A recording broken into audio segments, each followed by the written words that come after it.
mHealth has been expanding rapidly. In 2021, there were over 350,000 medical, health, and fitness apps on the market.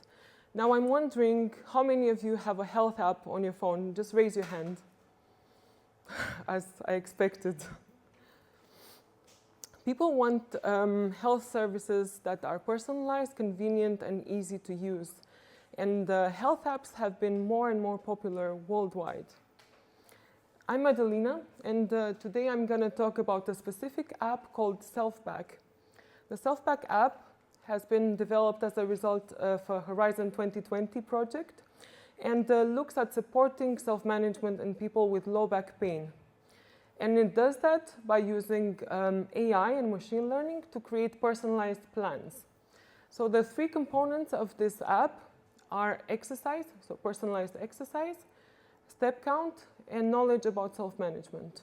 If you want to know more, there's a link that I put here. So we knew from a randomized control trial that has been done prior that the SelfBack app is effective in reducing pain-related disability in people with low back pain. We also knew from the process evaluation that the SelfBack users liked using the app. They had positive experiences. They liked the personalization, and they didn't encounter issues using it. However, what we didn't know was how does the SelfBack app work, for whom, and in what circumstances. So this led us to use this approach called realist evaluation that is based on the idea that nothing works everywhere for everyone. And also, this approach is based on the fact that the specific outcomes are produced when mechanisms are triggered in specific contexts. So simply put, what we wanted to do is to explore why and how the SelfBack app works, to open the black box of this intervention.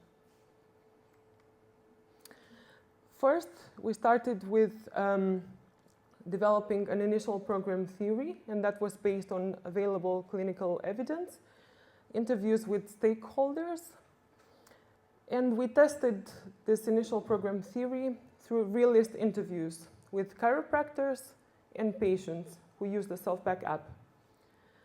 What we did is to present them statements on how we thought the SelfBack app might work, and they could accept, reject, or offer additional explanations.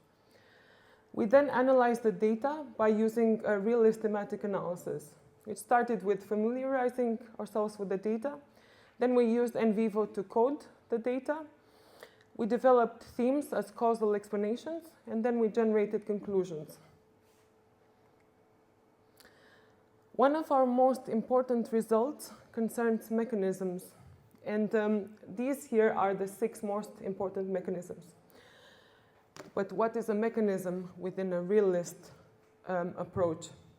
A mechanism is simply a response triggered by the program that results in outcomes. And mechanisms are invisible.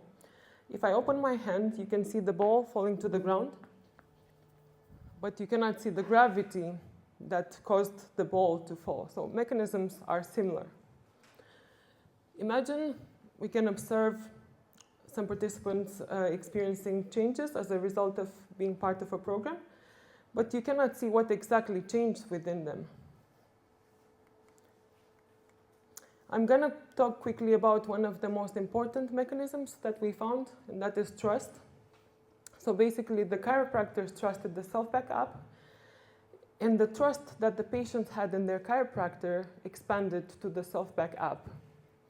And this explained why they engaged with the program in the first place. Subsequently, when they experienced improvements, this reinforced their motivation to continue using the app. And they had the autonomy to choose when to do the exercises, the level that they preferred, and so on. When it comes to interventions for low back pain, I strongly believe that one size cannot fit all. People have different preferences, needs, lifestyles. So I think the key message is that effective self-management requires a personalized approach. Also, there's a huge need for self-management support. and healthcare professionals can empower patients to take more responsibility for their pain. Last but not least, it's important to continue asking how and why when it comes to health interventions. I would like to thank my project team and also the driven members who are here with me. Thank you very much.